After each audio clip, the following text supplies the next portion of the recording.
Olá, boa tarde. O presidente do Senado quer dedicar o mês de dezembro à votação de projetos para estimular a economia em 2018. Mas antes de fechar o ano, também é preciso analisar matérias que já estão na pauta do plenário.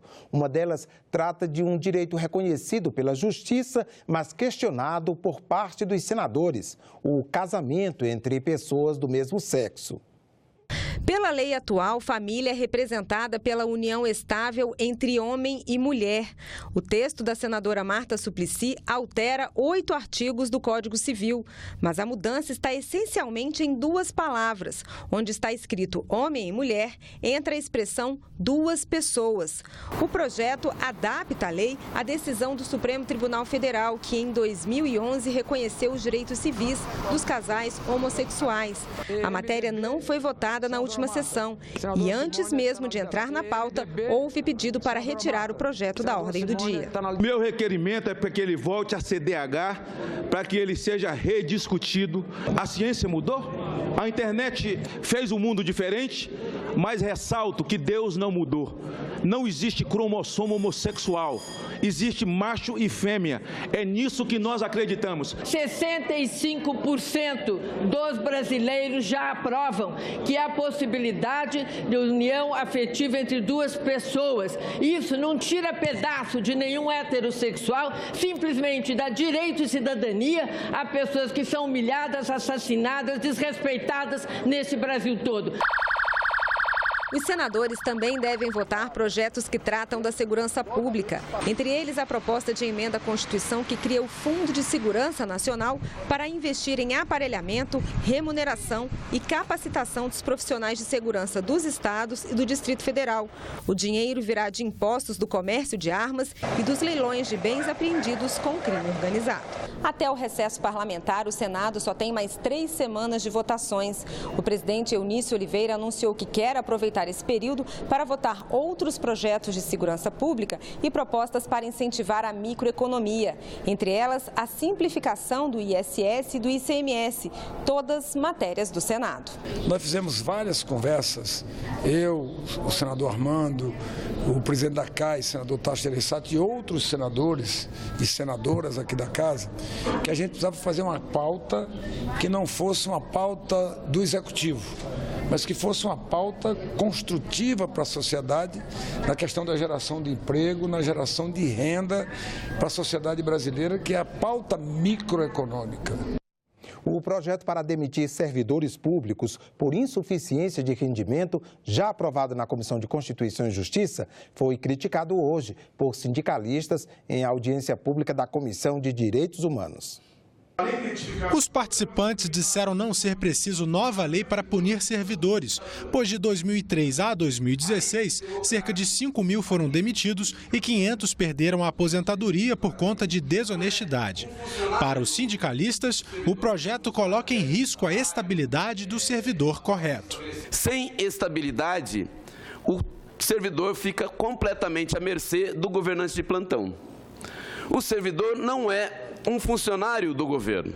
O servidor é um funcionário do Estado. Para eles, há um interesse por trás do projeto, que em seu texto original prevê que o chefe imediato, muitas vezes um funcionário comissionado, possa avaliar o servidor.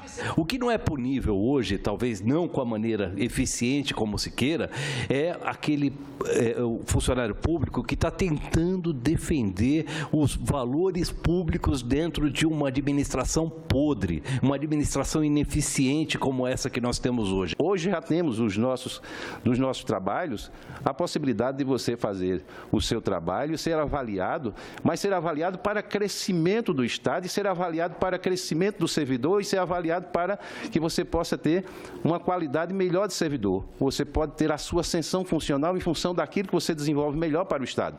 O que está sendo colocado aí não é essa possibilidade, é exatamente o inverso, é você ser punido. O senador Paulo Paim defendeu os servidores e criticou as propagandas do governo federal sobre a reforma da Previdência. São propagandas na televisão, dizendo que a reforma da Previdência tem que ser feita e o culpado é o servidor. Atacam diretamente.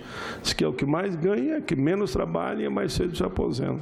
Eles omitem os fatos e não dizem ainda que o servidor paga durante toda a vida, né? O servidor paga, depois de aposentado, ele continua pagando, é o único que continua pagando. Então, para mim, é desonesto. O dia 1º de dezembro já é considerado mundialmente como o dia de luta contra a AIDS. Mas, a partir de agora, aqui no Brasil, todo mês de dezembro passa a ser o mês de combate e conscientização do vírus do HIV. A medida foi aprovada pelo Congresso em outubro e prevê campanhas de conscientização, palestras e a iluminação de prédios públicos de vermelho. A doutora Sônia decidiu ser infectologista porque, na época da faculdade, perdeu um amigo para o HIV. Nos anos 80, o diagnóstico era uma sentença de morte. Hoje a gente tem remédios mais modernos, todo mundo que faz o diagnóstico logo começa a tomar o antirretroviral, que hoje constitui, às vezes, para a grande maioria das pessoas, 2 comprimidos por dia, né, com poucos efeitos colaterais. O José Renato recebeu o diagnóstico há quase 30 anos. No começo foi muito difícil, né? Tentei até suicídio, né? Porque não tinha os medicamentos, né? Na época era só o AZT. Então eram pessoas morrendo atrás um do outro, né?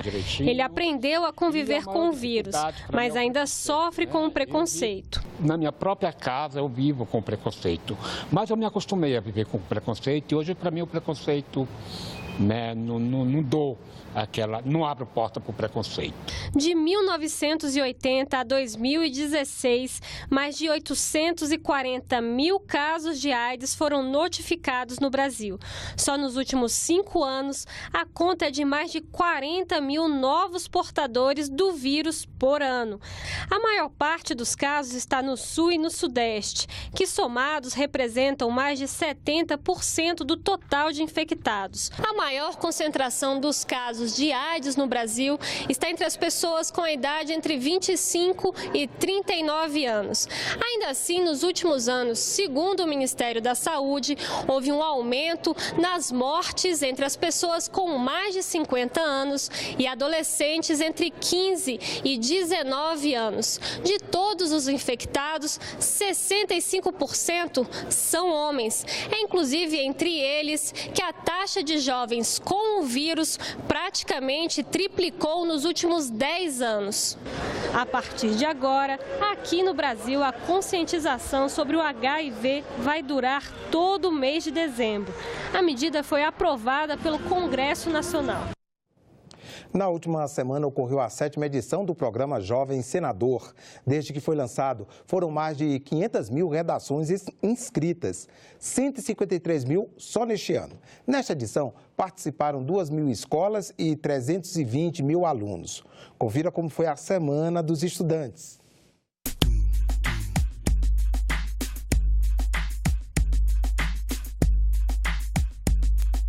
A Roberta faz parte do programa desde o começo.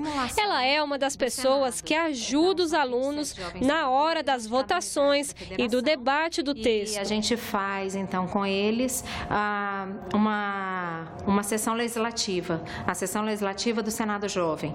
Então, eles apresentam projetos, são 3 projetos, os projetos são votados em comissões temáticas e depois tem a culminância com a votação no plenário, a votação dos 3 projetos da legislatura do Jovem Senador no plenário do Senado. Ela também explica para os alunos como transformar uma ideia em lei. Então, a consultoria traz esse apoio técnico com relação ao processo legislativo e também com relação ao esclarecimento e viabilidade das ideias que eles têm. E parece que os jovens já estão por dentro do processo legislativo. Tudo começa nas comissões. A gente foi dividido em 3 comissões e agora a gente elaborou o projeto e enviamos para a próxima comissão a avaliar nosso projeto. E depois, o que acontece, Ana? A gente analisou, fez algumas emendas. Se eles acharem algo que não está coerente, então eles fazem a emenda. Eles arrumam, de uma certa forma, não mudando completamente, entendeu? Mas eles dão uma arrumada, uma ajeitadinha. É isso mesmo? Por que tantas comissões para analisar um texto? Nem sempre a gente vai conseguir captar tudo. Para a gente a ideia estava maravilhosa, mas eles podem achar alguns erros que a gente não enxergou. Depois das comissões, as propostas dos alunos devem ser votadas pelos jovens senadores em plenário. Aquelas aprovadas são em seguida discutidas na Comissão de Direitos Humanos.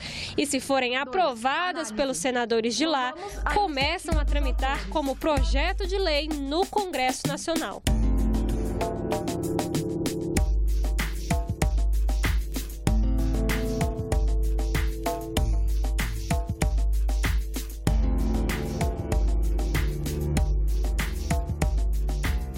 E na sexta-feira, os estudantes aprovaram 3 projetos no plenário do Senado. Eles sugerem a elaboração do portal da Transparência da Saúde, a punição para a divulgação de notícias falsas na internet e a criação de monitoria escolar remunerada em instituições públicas de ensino médio. As sugestões vão ser analisadas na Comissão de Direitos Humanos e, se forem aprovadas, começam a tramitar como projeto de lei no Senado. Ficamos por aqui. Você pode rever as reportagens desta edição na nossa página na internet, senado.leg.br/tv. Obrigado pela companhia e até a próxima.